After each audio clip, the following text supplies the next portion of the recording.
Okay, what we will be looking at in this video are the types of functions, common types of function. We have spoken about what a function is, and there are certain common types of functions about which we must have the knowledge. So one of these is a constant function, and the other one is an identity function. So that's what we're going to discuss in this video. We will discuss about a constant function and an identity function. So what do we mean? What do you think we would mean by a constant function? What exactly would be a constant function? That would actually essentially mean that the functional value at any point is some scalar, some number, some constant number. It can be 1, 2, 3, 4, anything.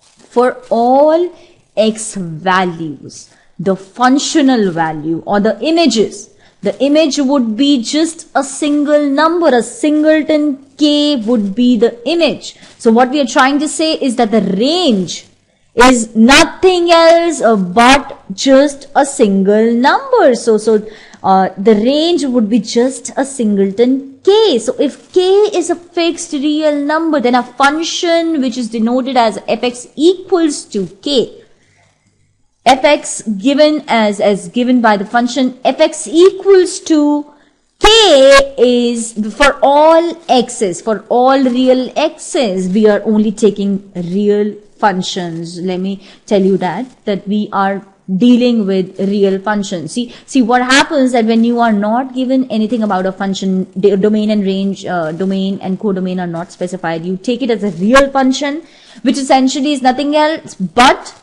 a function from R to R, a function from R to R, the set of real numbers to the set of real numbers. So that's what is that function. Okay. So now, what I'm trying to tell you is that what a constant function is. So you have, let's graphically view it. So y equals to fx. Okay, so you have the y axis ready, you have the x axis ready. Let me just give it numbers. So x axis can have 1, 2, 3, 4, and so on and so forth. On the negative side, -1, -2, and so on and so forth. So 1 minus 1, 2 minus 2, 3 minus 3. Similarly, y axis can have any numbers. But now the question is, what we are dealing with is a situation where y is just one constant. Fx is a constant k. Whatever the x value might be, if it is 1, then f1 is k. If it is 2, then f2 is k, and so on and so forth, even on the negative side. So essentially what you will get is a straight line which is parallel to the x-axis. What you will get is a straight line which will be parallel to the x-axis, and the distance between the two lines will be k. Y will be the distance between the two lines. Okay, so it is whether x moves to the right or to the left, y is always same. The constant k equals to your fx.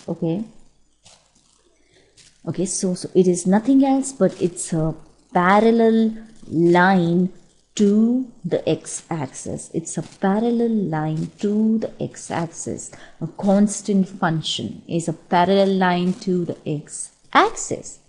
Now this k can be negative, can be positive, right? So in case you have a negative k, then that would mean the parallel line is below the x-axis. And if it is positive, so then it's above the x-axis. So you can have k can be positive or negative.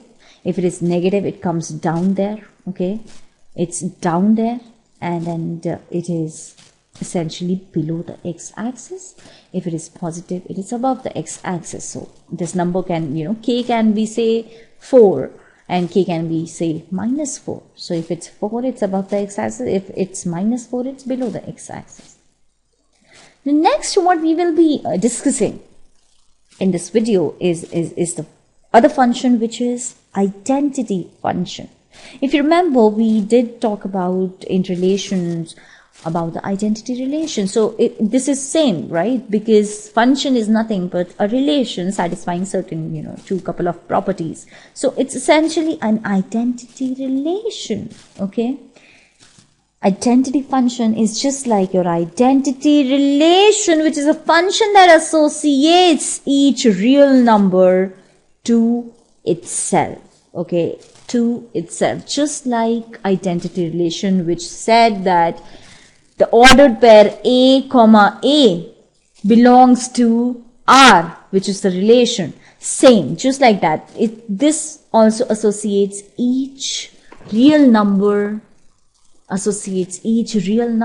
to itself, usually denoted by I. So I goes from R to R.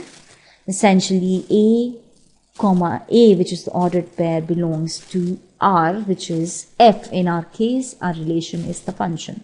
So fx equals to x for all x. So the function is generally denoted as I that goes from R to R, defined by ix equals to ix equals to x. Okay, so for each x input, the output is also x. Okay, so for all x belonging to the real numbers. Okay,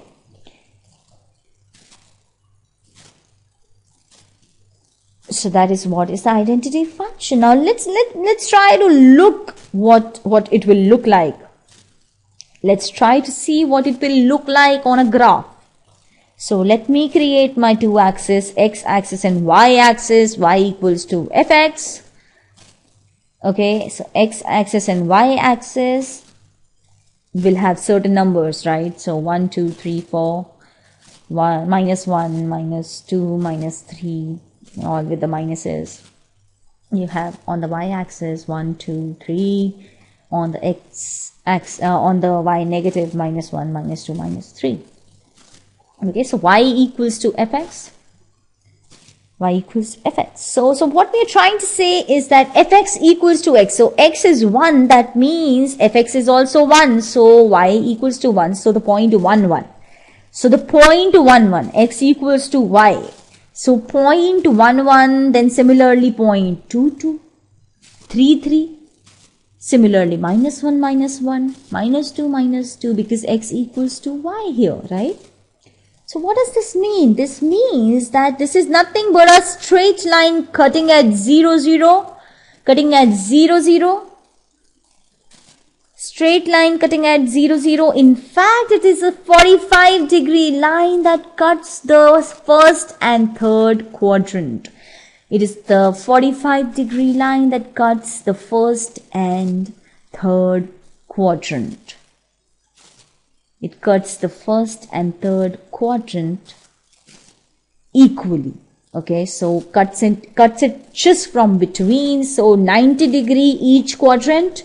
So that makes it 45 degree. Now what would be, just think about it. In the constant function, the range was just a singleton k, right? What would be the domain and range in this case? It will be both will be complete R, because for each x, y is equal to x, right? So it will be complete real number set. So domain will equal to range here. It will be complete R. Okay.